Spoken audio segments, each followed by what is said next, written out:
It's very difficult to find resources on how to basically live an orthodox life in the digital age. I don't think it can ever actually possess noetic faculties. And what this promise is doing is actually, as we see through the technology and the social media, it's creating people to become more like the golem, more like the automaton, more like the machine itself. The machine is obviously going to be your God. In times of adversity, but thee, O Lord of hosts, have mercy on us. These efforts to bring actual consciousness to these to AI and to these these automatons. I'm actually very skeptical. I consider myself an AI skeptic, and I don't think any of this stuff is possible. But the fact that it's being discussed in such a serious manner, as if it is something that is attainable, even the singularity, it's like, I'm very skeptical. I'm extremely skeptical that that's going to become like a manifested, like it's going to actually manifest that way. But I'm more interested in why it's such a serious discussion. And that absolutely has to do with this re-enchantment that you're talking about. Yeah, it's and a thought came up when you mentioned because I'm also skeptical about the consciousness or the sentience of a machine. Obviously, as an Orthodox Christian, we believe that our noetic faculties come by having a soul, being made in the image of God. The machine is made in the image of fallen man, and it has no soul. As the golem myth that you highlight, this is an entity that has no free will. This is an entity that is commanded to act in certain ways and that can do useful work. And I agree with your skepticism and would highlight that what I see it as an Orthodox Christian, it's not so much the machine is becoming sentient as man is becoming a machine. And so the distinction between the two is becoming dissolved because man's losing these noetic faculties. He's losing his higher capabilities. And the AI, they argue that this is built on this concept of mind, that it's an emergent property, right? So that the brain, as long as it has so many neuronal interconnections, that eventually it gives rise to the mind. And this is what the anthropology that this whole AI world is built on, is that the mind is an emergent phenomenon through brain connection and brain activity. And so if you can build an AI system that has as many connections as the brain does, well, then from their worldview, logically, a mind will emerge, i.e. consciousness will emerge, and this will be a greater form of collective consciousness than any one individual or community could have. But I don't think that it could ever actually become sentient. I don't think it can ever actually possess noetic faculties. And what this promise is doing is actually, as we see through the technology and the social media, it's creating people to become more like the golem, more like the automata, more like the machine itself, which once you're there, the machine is obviously going to be your God. And you look at even like the topology structure of the AI design of the algorithms, they actually replicate the Kabbalistic tree of life. Yep. So like I've seen that. Yeah, even like I kind of view that as almost like the DNA of artificial intelligence. It's like you can actually see that it's Kabbalistic as it mimics the tree of life, like all the topological structure of it. But yeah, it's just yeah, you're right about. I agree with all that. I'm skeptical, but I even try to avoid using the kind of anthropomorphized terminology about when it comes to this technology. Like calling it even intelligence, right? Like even referring to it as intelligence is to misunderstand what consciousness is, and that's the thing you have to keep in mind, is that, yeah, like you said, these people who are coining these terms and applying the human aspects to technology, they can't even explain what consciousness is. And so you have these people who are like, they're for all intents and purposes, they're atheists, right? Like they might as well be atheists, and they can't even describe why we have consciousness. So these are the people that are assigning these human terms to our technology. And you know, we're kind of eating it up. Like we're talking about learning algorithms and everything, like all these things that are just exclusive to human consciousness that are, and that's part of the disillusionment with all of this, is that it's blurring the lines between the limitations of not only the technology, but the limitations of that God imposed on humanity, that like we can't intersect with we can't become machines, you know. It's not possible, it's not attainable. Right. Well, you mentioned some of the things that the limits that God placed on man, and one of the things that I've highlighted in my own research is that when you read Genesis, and when Adam and Eve were commanded to leave the Garden of Eden, God told Adam and Eve that man was going to toil for the rest of his life, labor, and that women were going to have increased birth pangs. And as we see the technology evolve, and we see the rhetoric of the UBI come more and more dominant in our culture and society by various politicians and organizations, what I see what's happening is the technology is going to release us from the limitations that God has imposed on us for our own salvation. And women, okay, you don't want to have the birth pangs, you can just have a synthetic womb. Men, you don't want to work, okay, that's fine. You'll have a UBI. You'll be totally indentured to the state. But yeah, you can just pursue your pleasure and your hedonism, and we'll keep you in your coon pod, and you can have your VR porn, and we don't have to worry about anything. So it's from a biblical perspective, man is required to labor. He's required to work towards something that is productive for the community itself, for the collective. And I see the technology is actually trying to ease the burden that God has placed on men and women. And this is going to be detrimental to society. It's ultimately because and I'm sure you agree, coming from an Orthodox perspective, technology is not evil. It doesn't have a will. But the way it's being used and the will that's being transmitted through the technology is evil.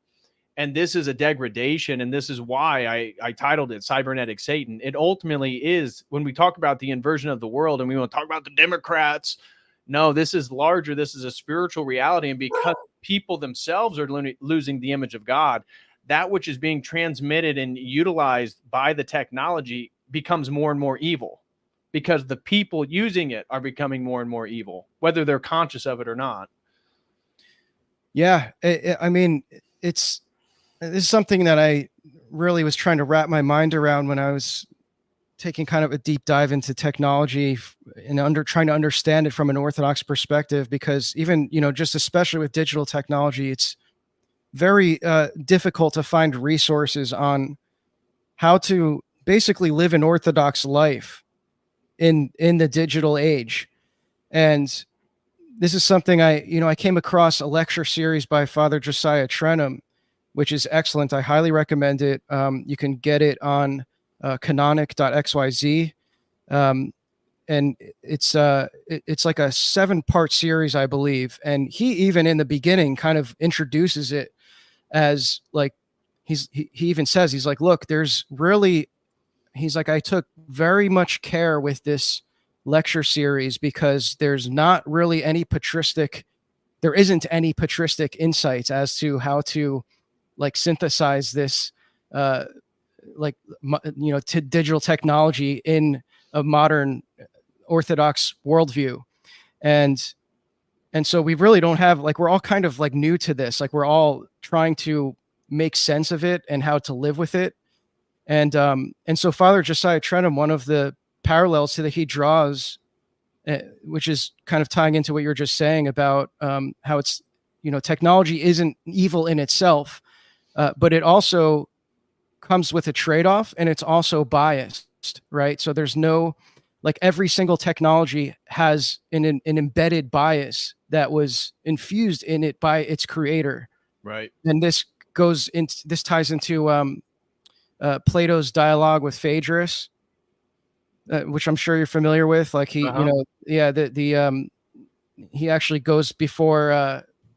Is it Phaedrus? I'm kind of unclear on the exactly how the story went down, but he essentially is like, talking about how I think he's talking about writing, like the development of writing technology, and the whole dialogue is like whether it's evil or good, and the kind of impact it's going to have, like by anyone being able to create writing and just have their ideas out there in the world in the form of writing. You know, you see this with the printing press as well, and it's almost like all of these technological advancements are kind of like at these pivotal turning points in human history.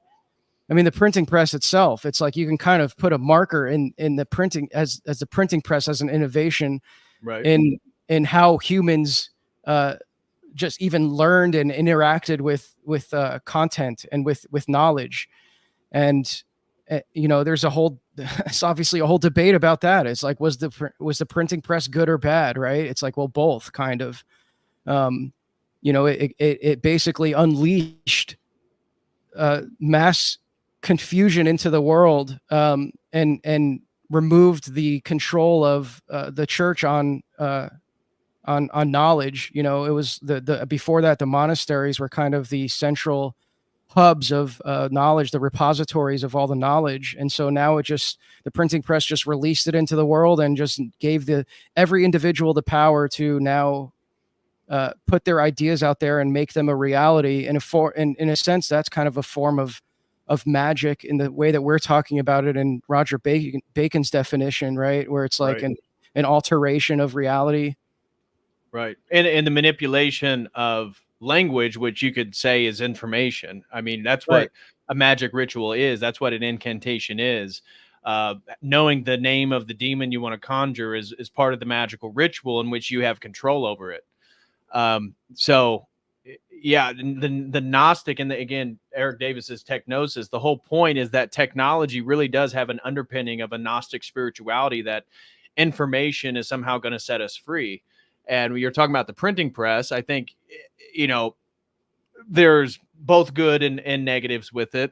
I think the positive is that it increased literacy and therefore increased the ability to critically think. But, you know, what came along with it was this belief, like you can look at the Rosicrucian manifestos, the discussion of the invisible college, that somehow educational reform, re-educating the populace, was going to bring them into a higher spiritual state and bring forth the millennial kingdom. This was central to many of the core manifestos of the Rosicrucian movement. And this sentiment, I think, to a degree, is still present with us, right? So political correctness, social justice, this is now part of the public re-education that technology has been historically associated with, concerning the reformation of man himself to be a global citizen within this like utopian age. Yeah. Does that make sense? Yeah. It does. Yeah. It's, I forgot where I was going with that, but it was, yeah, I guess getting back to Father Josiah Trenham's lecture series, like I think about this all the time, how it's like there's, you know, we're in this new digital age, right? And it's like we don't have all of this kind of spiritual wisdom from saints that are, you know, telling us how to like live with our smartphones, for example, right? And like how to pursue theosis. I mean, I would assume they would just say you don't. Like I would just assume they say just ditch it completely, right? But I just think about this all the time, how there's going to like the digital age will produce, well, the church produces saints, but like from the digital age, there will emerge saints. And, you know, we're kind of just in that right now. And it's going to take many years to kind of maybe have more mainstream access to how to go about this. And so, yeah, like a lot of the resources Father Josiah Trenham used in that lecture series were a lot of kind of the similar figures that we're discussing here, because that's, you know, when you understand this all in an Orthodox worldview, you can see how it's all kind of an inversion in the way that they're using it to bring about this utopia. And, you know, without the Orthodox mind, the phronema, this is all just mass confusion. This is all like, yeah, like you were saying, the kind of mergence of this information being. And, Right. yeah, it's all like all technology is biased. And that's something that, you know, once I finally had that realization, because I used to think that it was just neutral and it's just whatever you make of it. But it is, you can compare it to art. Basically, it's pretty intertwined with art. And so there's no art that doesn't have a bias. Like art by definition is a human creation. That's another thing I really try to avoid, is calling AI images art. And that's another kind of confusing distinction that is now being blurred. Is like, oh, the AI can make art. It's like, no, that is distinctly a human act to make art. But all of this, it all ties into art. So it's all like, there's no unbiased art. The art isn't neutral. It's just by definition biased because it was created by a biased person. Right. And I would like to make a point, again, as we said, technology itself isn't evil. And Metropolitan Neophytos, St. Paisios have both made statements that the coming golden age of Orthodoxy around the world will be after the Great War. Seems like that's getting ready to emerge. And that technology was something that was going to be beneficial for spreading the message of Christ in the Orthodox Church, which I think we see. I mean, we're having this conversation right now, and you look at the explosion of Orthodoxy, particularly in America, but you could say the Western world, and it's due to creating content online and giving people access to this type of information that if they're looking for it, they can find it. And so information itself isn't evil. Technology isn't evil. It's what type of information and how technology is being utilized. And so it's a real double-edged sword. It's beneficial for us to speak on the topic we're having right now. And yet at the same time, you and I and anybody watching this are also being influenced by the medium in which we take information in. And if we're going to refer back to Marshall McLuhan, he was a devout Catholic. And he believed that literacy, I mean, he didn't put a lot of his own judgmental opinions into his research and his work. So reading his stuff, it's not explicit what his opinion is. But when you watch videos where he does explicitly discuss his opinion, he believed literacy was superior, that the literate man was superior to the auditory man, and the auditory man is the man in the age of digital information. And I think that's the case. Most people would rather listen to something than actually read something. And reading is the formation in the categories of the mind. And this is where he personally believed that you have a better perspective of time, and art is influenced by this because he associated abstract expressionism and modern art with being indicative of the electronic disruption of linear time. And that's why then the art expression itself is sort of discombobulated and ambiguous, and it's for your own symbolic interpretation, your postmodern turn on however you view it to be true or how it affects you.